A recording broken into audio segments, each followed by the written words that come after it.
Hello students, आज संधारित्र के इस चैप्टर में पढ़ना है संधारित्रों का संयोजन। हमने उस दिन बताया था संधारित्रों का संयोजन दो तरीके से किया जा सकता है। फर्स्ट सीरीज कॉम्बिनेशन एंड दस पैरेलल कॉम्बिनेशन। हमको सेकेंड पॉइंट पर पढ़ना है समांतर क्रम संयोजन, यानी संधारित्रों का समांतर क्रम संयोजन के बारे में आज हमको पढ़ना है। श्रेणी तो इसके प्रीवियस वाले वीडियो में हमने पढ़ाया है। देखिए, समांतर क्रम संयोजन में प्रत्येक संधारित्र की यानी समांतर क्रम संयोजन के अनुसार हम संधारित्रों को इस प्रकार संयोजित करते हैं कि उस प्रत्येक संधारित्र की पहली प्लेट को किसी एक बिंदु से तथा दूसरी प्लेट को किसी दूसरे बिंदु से जोड़ दिया जाता है और प्रत्येक संधारित्र की पहली प्लेटों को यानी +q आवेश दिया जाता है तथा आखिरी प्लेट के आखिरी संधारित्रों के आखिरी प्लेटों को एक पृथ्वी से संबंधित कर दिया जाता है। देखिए, ये तीन संधारित्र हैं। एक संधारित्र ये है, एक संधारित्र ये है और एक संधारित्र ये है। इनको यहाँ एक बिंदु से जोड़ा जाता है।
ये चित्र है। समांतर यानी संधारित्रों के समांतर क्रम संयोजन में प्रत्येक संधारित्र की पहली प्लेट को किसी एक बिंदु से जोड़ा जाता है और दूसरी प्लेटों को किसी दूसरे बिंदु से जोड़कर पृथ्वी से संबंधित कर दिया जाता है। ये पृथ्वी है ना, पृथ्वी से संबंधित कर दिया जाता है। ये है समांतर क्रम संयोजन, है ना। ये है समांतर क्रम संयोजन। ओके, अब हम इसका डेरिवेशन पढ़ते हैं। मानते हैं कि माना तीन संधारित्र जिनकी धारिताएं C1, C2, C3 हैं, दो बिंदुओं A तथा B के बीच में समांतर क्रम में संयोजित है ना। और माना पहली प्लेटों को +q आवेश दिया जाता है।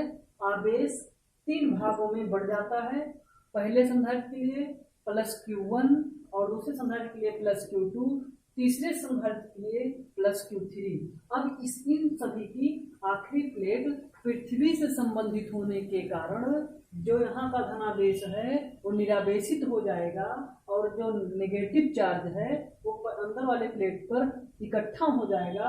अतः यानी अंदर की तरफ दूसरी प्लेट के अंदर -q1, q2, q3 आवेश प्रेरित हो जाएगा, है ना। इसके पहले वाले वीडियो में मैंने ये बताया है। अब देखिए, मान लीजिए यहाँ से हम कोई पानी डाल रहे हैं और ये पानी तीन भागों में बढ़ जा रहा है समान तरीके से, तीन भागों में। अब ये Q है। Q को जब हम तीन भाग डाल रहे हैं, यहाँ Q1, Q2, Q3, है ना। ये तीन भागों में इसका आवेश बढ़ रहा है, तो आवेश तीन भागों में बढ़ जा रहा है, इसीलिए Q1, Q2, Q3 हुआ है। लेकिन एक चीज कॉमन क्या है कि इन सभी में जो प्रेशर है, प्रेशर नॉर्मलाइज जो है वो एक ही होगा, इनके बिंदुओं के बीच जो यहाँ पर प्रेसाइड है वो समान होगा, अतः इसका जो विभवांतर है विभवांतर नियत होगा, यानी सभी संधारित्रों के लिए विभवांतर केवल भी होगा, है ना। अच्छा, अब मानते हैं कि माना तीन संधारित्र जिनकी धारिताएं C1 C2 C3 हैं, बिंदुओं A व B के बीच में समांतर क्रम में संयोजित हैं। पहले संधारित्रों की पहले प्लेटों को प्लस क्यू आवेश दिया जाता है जो तीन भागों में बढ़ जाता है, अतः संधारित्रों की पहले संधारित्र पर Q1 प्लस Q1 और प्लस Q2 तथा तीसरे संधारित्र पर प्लस Q3 आवेश उत्पन्न हो जाते हैं, तथा आखिरी संधारित्र की दूसरी प्लेटों को पृथ्वी से संबंधित किया गया है, जिससे इन पर -Q1 -Q2 -Q3 आवेश प्रेरित हो जाते हैं। माना इन दोनों बिंदुओं के बीच विभवांतर भी है, मानते हैं कि माना इन दोनों बिंदुओं के बीच विभवांतर भी है, अतः जब विभवांतर भी है तो किसके नियम से,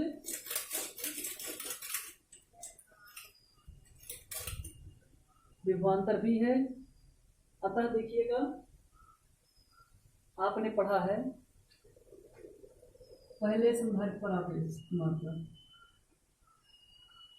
पहले संधारित्र के लिए Q1 बराबर हो जाएगा Q बराबर CV, तो हो जाएगा C1V। वाई भी, बिकॉज V कांस्टेंट है ना, अलग अलग बिंदु नहीं, दो ही बिंदुओं के बीच जुड़े हैं, अलग अलग संधारित्र अलग अलग बिंदुओं के बीच नहीं जुड़े हैं। अतः दूसरे संधारित्र के लिए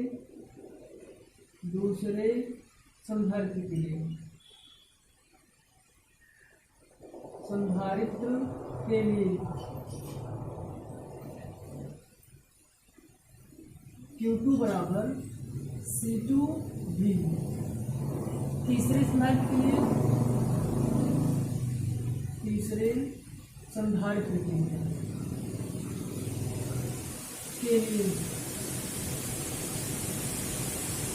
Q3 बराबर C3V। ये है इतना। अच्छा, अब मान लेते हैं आप परिणामी विभवांतर तो भी है ना, मान लेते हैं कि इन सभी को दी गई आवेश की मात्रा Q, देखिए यहाँ से Q आवेश दे रहे हैं, है ना।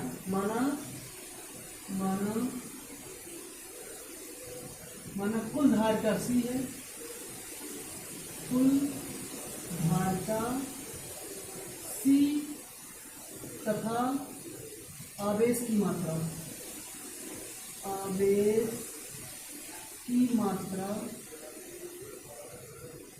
Q है, आवेश की मात्रा Q है।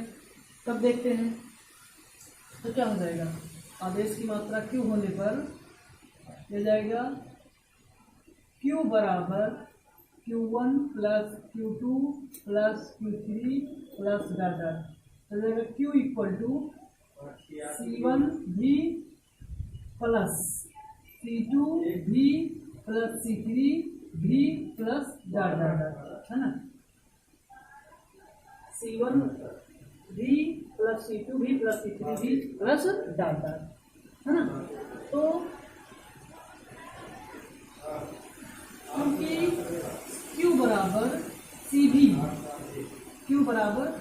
के तो कितना हो जाएगा, CV इक्वल टू, देखिए CV बराबर आ जाएगा V कॉमन ले लीजिए, V C1 plus C2 plus C3 plus data, V से भी कैंसिल, C इक्वल टू आ जाएगा C1 plus C2 plus C3 plus C plus data. देखिए एक चीज इससे पता लगता है कि अगर मान लीजिए हमको कंडेंसर लगाना है या किसी अन्य प्लेट में अगर हमें संधारित्र का समायोजन करना है तो हमें समांतर क्रम में संयोजित करना चाहिए, जिससे धारिता हमें अत्यधिक प्राप्त होती है। आवेश संग्रहण करने की क्षमता इसमें अधिक है, क्योंकि सभी धारिताओं के योग के बराबर है, यानी जो संधारित्र की धारिता है, कुल धारिता है, परिणामी धारिता है, वो अलग अलग धारिताओं के योग के बराबर है। अतः हमें अधिक धारिता प्राप्त करने के लिए समांतर क्रम में उन्हें संयोजित करना चाहिए, चाहे वो मोबाइल फोन हो, चाहे वो फ्लैशिंग कैमरा हो या पंखा हो, उन सभी में हाई कंडेंसर समायोजित करने के लिए, हाई कंडक्टिविटी प्राप्त करने के लिए हमें संधारित्रों को समांतर क्रम में संयोजित करना चाहिए। ठीक है, थैंक यू।